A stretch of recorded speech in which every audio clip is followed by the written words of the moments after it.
On today's wrestling news, WWE takes a shot at AEW. A huge name has been mentioned for a potential Hall of Fame induction. We've got a first time ever for the WWE Hall of Fame. And Pete Dunne's opponent for Bloodsport 13 has been announced. Are you ready? Are you ready for the news time? My name is Phil James. I'm joined by Gareth Morgan to talk all things wrestling news. But first up, WWE and CM Punk, they're at it again, taking little shots at AEW. This is obviously on SmackDown last night. So after beating Randy Orton, thanks to Kevin Owens' interference, obviously, Drew McIntyre was attacked backstage by Damian Priest, because obviously he's been calling out Damian Priest in the building up to the big WrestleMania match. So he got attacked by him, and he ended up giving Drew McIntyre a south of heaven through the window of a car backstage. Obviously, they were in London last night. Guess what else is in London? All In. You get where this is going. And then there was a nice little bit where CM Punk kind of walked past hurting Drew McIntyre and just kind of gave a chuckle and carried on walking off.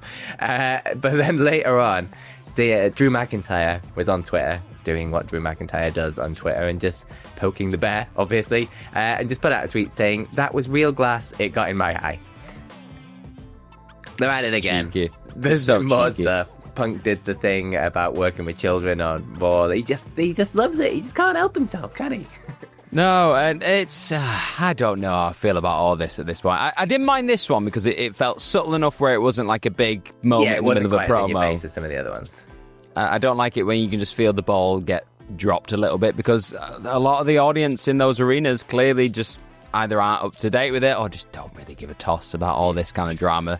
But with this one, it's like if you want to like kind of have a little bit of it and just sink into that drama, it's there for you. If not, you just go, oh, it's CM Punk walking past the car. That's interesting. And it's Drew McIntyre. So yeah, there's all that stuff in the WWE lore. So I didn't mind this one. It was a bit cheeky. Like I like a bit of cheeky like drama and shots fired, that kind of stuff. So let us know in the comments. For, against these little shots? Do you like them? Do you not? Let us know. It's an interesting thing. yeah, I like this. And also something that's very kind of compelling that's just been dropped into the old wrestling news sphere right now is, well, we're in Hall of Fame season, aren't we? Because we're coming up to WrestleMania. And there's been a lot of like people announced already. So you got Triple H as the head of the class. You got Michelle McCool, Lex Luger, and the Natural Disasters. They've all already been announced. For me, that class alone seems pretty stacked. Like that could probably be a class in itself. But apparently, another name has been bandied about, and this has been reported in the Wrestling Observer newsletter. And while it hasn't been confirmed yet, that was the terminology used, bandied about. So here's what he said, Meltzer, in this Observer. But as had been reported a few weeks ago, Earthquake, John Tenter, and Fred Typhoon Tugboat Ottman will be inducted into the Hall of Fame at the ceremony, the 18th of April in Las Vegas at the Fontainebleau Hotel. It's very good. Sorry there, just butchering the French accent for all of our lovely French listeners. While not yet announced, Ken Shamrock's name has been bandied about as well. So, as you already know, Ken Shamrock is just a legend of the wrestling world. He's already in the UFC Hall of Fame and the TNA Wrestling Hall of Fame, so he's already in a few of those. He definitely deserves a WWE Hall of Fame. It's a long time coming. Like, he needs that induction spot at some point. He did mention on, I think he had an interview with Chris Van Vliet, the Insight interview that he had last year. He said that joining the Hall of Fame would be a true thrill. But it's not something that he's like, oh, I don't get it. Oh, he's done a lot in his career. He's not like having sleepless nights over not being in the Hall of Fame, the WWE Hall of Fame. Obviously, when he had his induction in TNA, The Rock did an induction speech. I think it was through COVID, wasn't it? I remember waking up one morning being like, sorry, what? Yeah. What's happening here? So if he did get inducted this year, it'd be interesting to see who inducted him into the Hall of Fame. Maybe they get The Rock back again and do it again. Like, why not? It just seems like something that they like doing at this point. But I think he definitely deserves it. It'd be great to see him in there. I'd like to see him in a Hall of Fame that's maybe a bit less crowded. That's probably a little note, because that is, like I said before, it's a stacked list of inductees already, so I don't want him to get lost in the shuffle, really. I think he's somebody who could either top a class or maybe even just like be the one down, like a co-main event kind of the class. I think with this one, because you got Lex Luger in there, Michelle McCool, as well as Triple H, and like the Natural Disasters, that kind of stuff. I don't think I've missed anyone there. Is there anyone else who I've not mentioned? No, I think already that's a really big lineup. So I don't know. I'd be happy either way, but I would like to see him get a bit more attention. Yeah, definitely. I mean, it's absolutely deserving. As sort of short as his run in WWE was, it was damn impactful.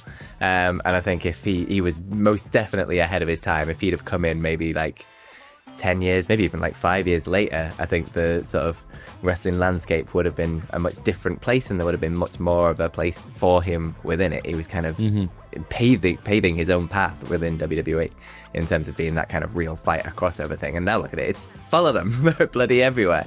So he's massively influential for what was, in the grand scheme of things, quite a short run. So he's absolutely deserving of being in the Hall of Fame, with some absolutely classic matches in there as well. So so I'm very happy for Ken Shamrock for getting in there. But I think you're right, they could have given him more of a moment. But I mean, they're just stacking up this Fontainebleau card with maybe desperate plea to try and buy some tickets, because that kind of ties into our next thing, because they are going for a first time ever within the WWE Hall of Fame as well. And obviously usually it's just wrestlers, and then they have the celebrity one, and then they've gone through like the Warrior Award things, which, I mean, change the name of it. You could probably keep on doing that, but definitely change the name.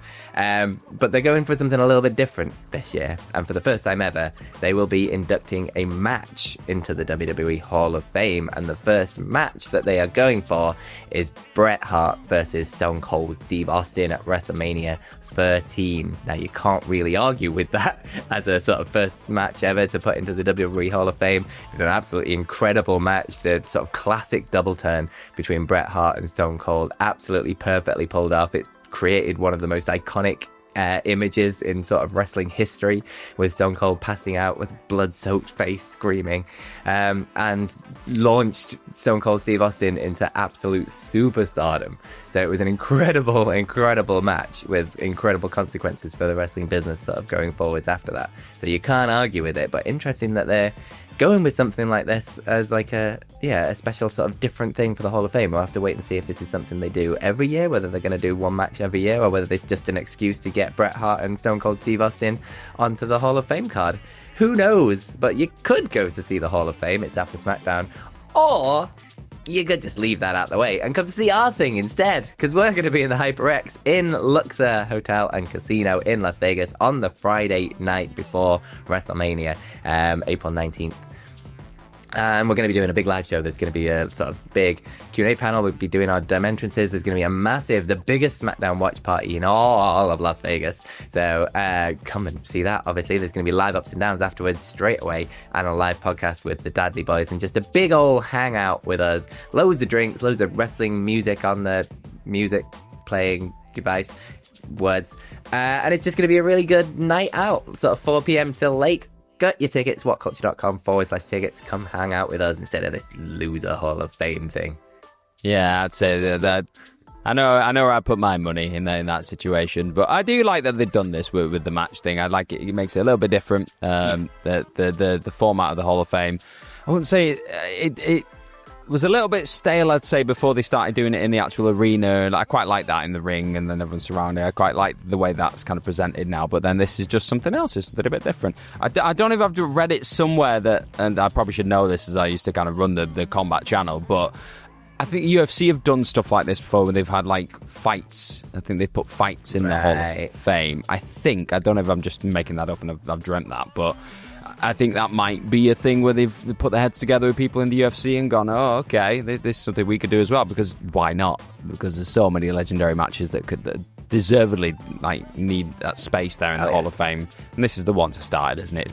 It is probably the best match in WrestleMania history.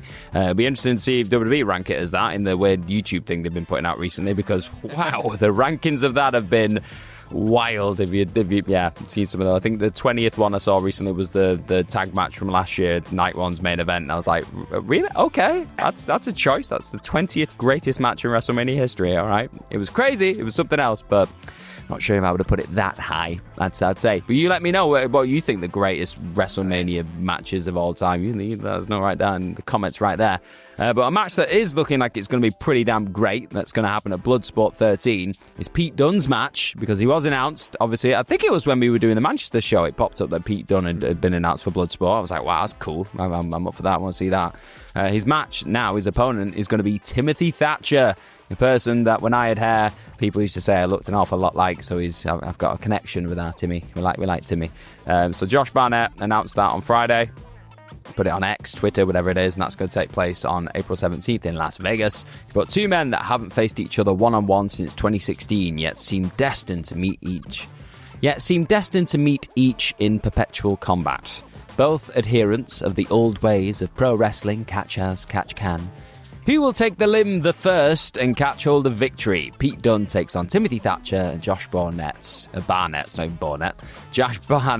Bloodsport 13. We got there in the end. There you go. So he's obviously Pete Dunne's been on Raw a lot recently. I think last time we saw him was in that three-way with Ludwig Kaiser and Penta.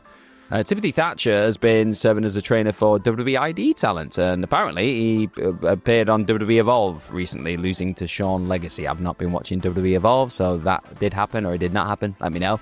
But from the information I've got, that happened, apparently. And then a few hours after this, Barnett announced that Layla Hirsch, who obviously used to be an AEW wrestler, she will take on Jordan Blade as well. And then the only other match confirmed at Bloodsport 13 is Natalia against Miyu Yamashita. So there you go. And the matches that we've got so far, there'll probably be more announced in the coming days, weeks, whatever it is. But this one, I'm very excited about this. It's going to be loads of grappling and just gunning and being British and catch can kind of.